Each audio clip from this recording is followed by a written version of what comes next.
Salve, salve! Seja bem-vindo para mais uma aula do Professor Rafa e hoje a gente finalmente vai entrar nas etapas do experimento de Mendel.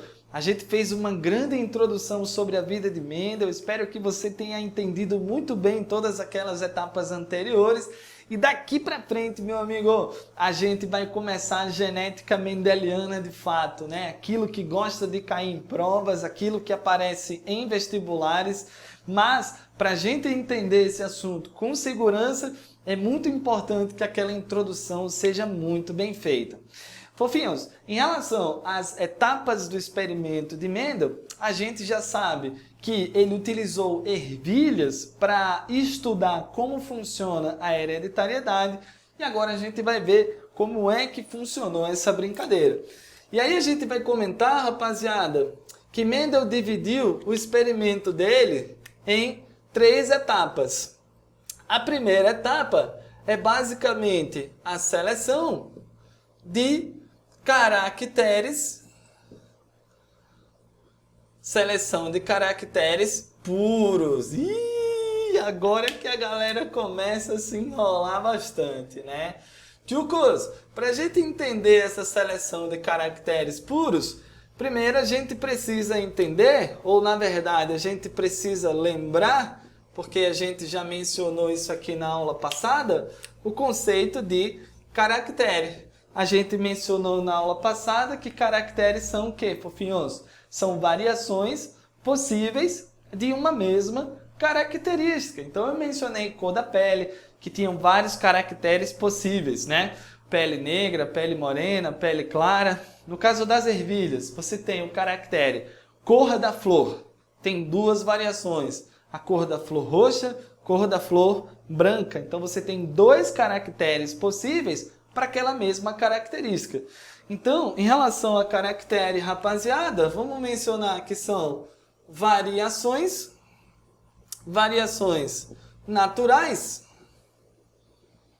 de uma mesma característica. De uma mesma característica.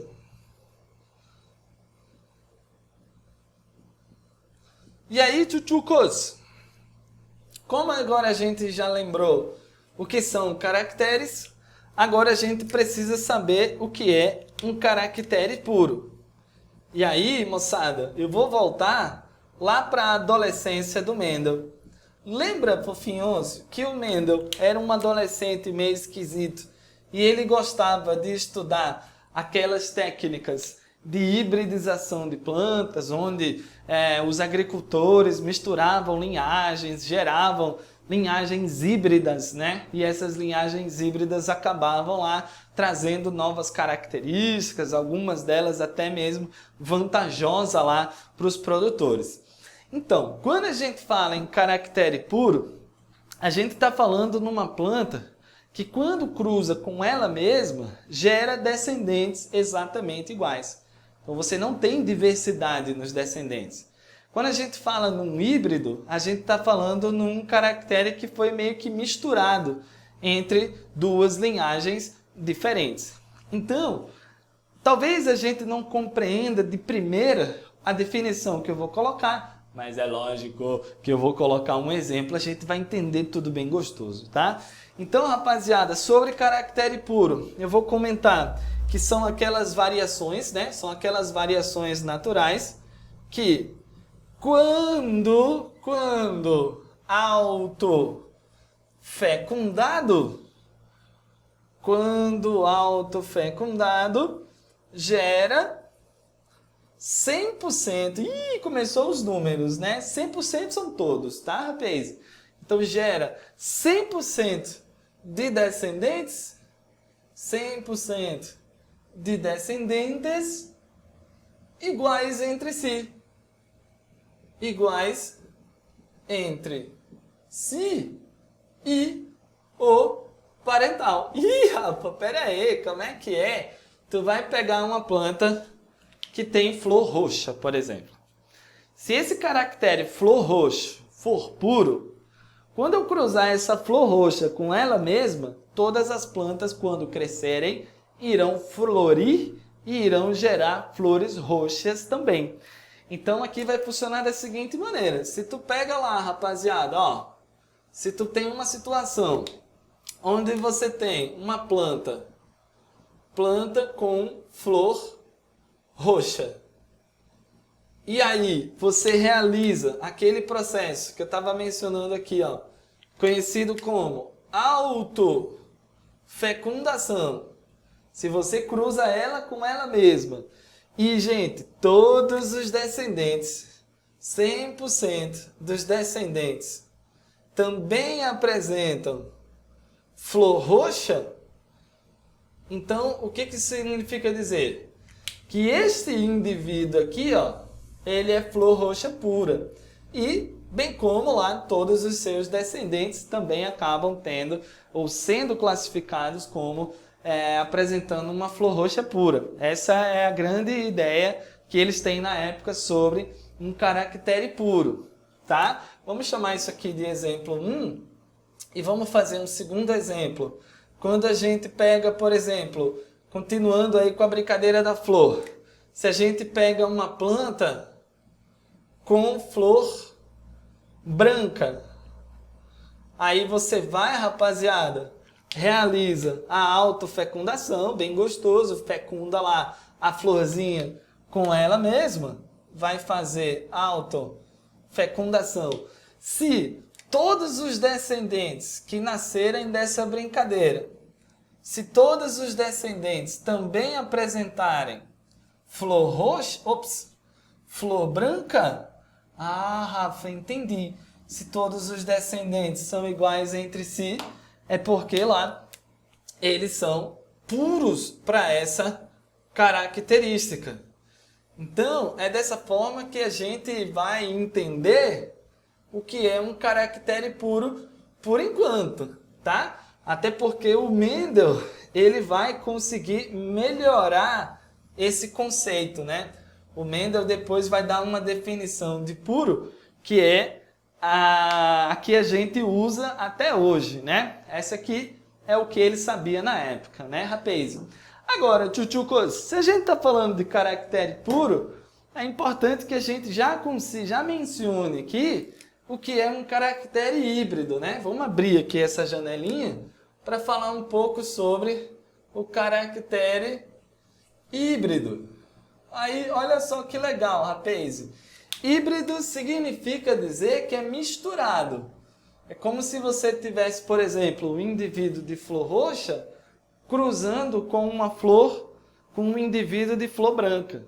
Os descendentes desse cruzamento seriam lá considerados híbridos na brincadeira, né? Mas se a gente for dar uma definição mais assertiva do que seria um caractere híbrido, eu vou te dizer que caractere híbrido é aquele que quando autofecundado, caractere que quando autofecundado, gera, rapaz, ó, 75% dos descendentes, 75% dos descendentes vão apresentar um caractere igual ao parental, igual ao cruzante lá, o indivíduo que foi autofecundado, e 25% dos descendentes vão apresentar um caractere diferente. Rafa, tá. Deixa eu ver se eu entendi. Vamos colocar um exemplo aqui de uma situação que a gente vai observar um caractere híbrido. Como é que a gente identifica um caractere híbrido? Vamos continuar com o lance lá das flores, tá? A gente vai pegar, portanto, uma planta com flor roxa. Rafa, já sei, vou autofecundar esse indivíduo, né? É isso mesmo, tchocos, já tá pegando a manha aí, hein? Você vai fazer a autofecundação e vai observar os descendentes.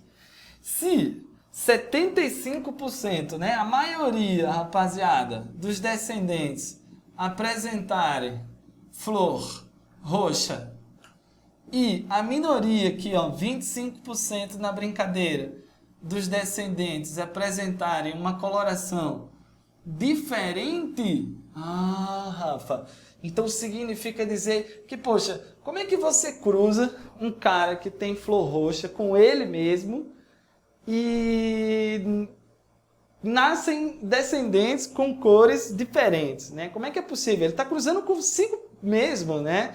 É um fenômeno de autofecundação. Aí qual é a resposta da galera? Ah, tudo bem, eu cruzei ele com ele mesmo, nasceram descendentes com cores diferentes, isso é porque ele não é roxo puro. Se ele fosse roxo puro, o que você teria? Todos os descendentes seriam roxos.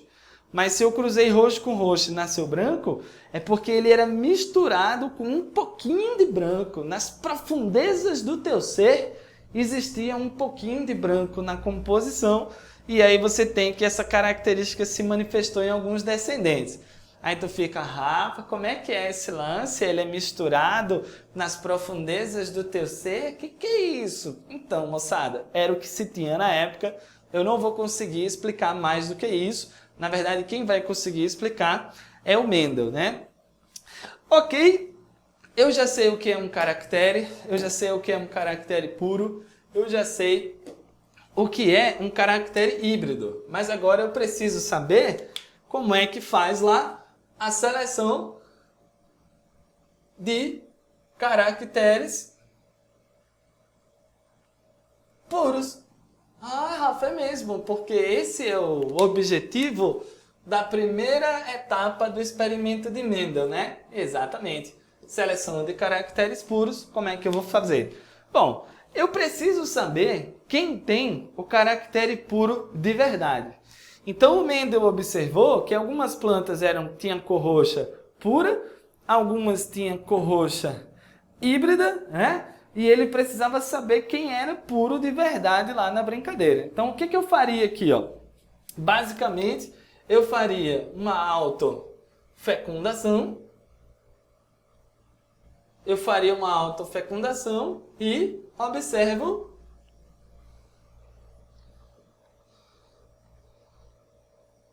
lá os descendentes. Se eu fiz a autofecundação de um indivíduo e todo mundo nasceu igual a ele, é porque ele é puro, beleza, tranquilo, ele vai poder participar do meu experimento. Se eu fecundei ele com ele mesmo, todo mundo nasceu igual, então é porque ele é puro, né? Então ele vai participar do experimento. Agora eu cruzei ele com ele mesmo, nasceu uma galera diferente, então esse aqui já será excluído do experimento. Então ficaria mais ou menos assim, ó. Você vai cruzar, moçada, você vai pegar um indivíduo que é de flor roxa, né? Vai fazer autofecundação. Vai cruzar ele com ele mesmo. Todo mundo nasceu roxa? Beleza. Perfeito aqui na brincadeira, né? Esse camarada é puro e eu posso utilizar ele no meu experimento. Se eu pegar o roxo, cruzar com ele mesmo, fazer uma autofecundação e nascer, rapaziada, uma parte roxa e uma parte com flor branca, Rafa, é verdade, esse aqui, ó, é híbrido. Esse aí não vai fazer parte do meu experimento, não. E aqueles que tinham flor branca, aqui é fácil, né? Você vai cruzar ele com ele mesmo, vai fazer a autofecundação. Se todo mundo nascer branco, maravilha. É porque a cor branca é pura. Legal? Então, dessa fase aqui de seleção, eu só vou eliminar essa rapaziada aqui, tá? Inclusive, uma observação muito importante aqui na nossa primeira etapa, tchutchucos, eu não sei se você já percebeu isso, mas eu não mostrei um exemplo de planta com flor branca híbrida, né? Eu mostrei roxo híbrido, né? Eu mostrei roxo híbrido, mas não mostrei branco híbrido. Por que será, Rafa? Eu vou te falar, ó, vem cá que eu vou te falar. O Mendel percebeu uma coisa importante, que a cor roxa, ela pode ser pura ou híbrida, mas a cor branca é sempre pura. Rafa, isso foi uma coisa que o Mendel observou, foi isso? Foi, cara. E aí eu vou colocar aqui para nós, ó. A cor branca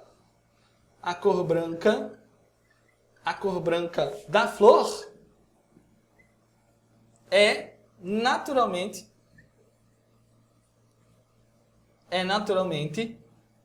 pura. Não existe flor branca híbrida. Ah, Rafa, tá. Eu vou anotar isso aqui. Eu vou fazer um post-it reluzente. Um post-it saindo fogo assim, ó, moçada. Um post-it flamejante, entendeu? Que é para você se ligar nessa parada, porque lá no futuro a gente vai precisar dessa informação novamente. Então essa foi a primeira etapa do experimento de Mendel, a etapa de seleção dos caracteres puros. Para esse vídeo não ficar longo demais, a gente vai dar uma parada por aqui e no próximo vídeo a gente conversa mais um pouquinho sobre as outras etapas do experimento de Mendel, tá? A etapa número 2 e a etapa número 3. No mais, vamos ficando por aqui. Um grande abraço, até a próxima. Falou!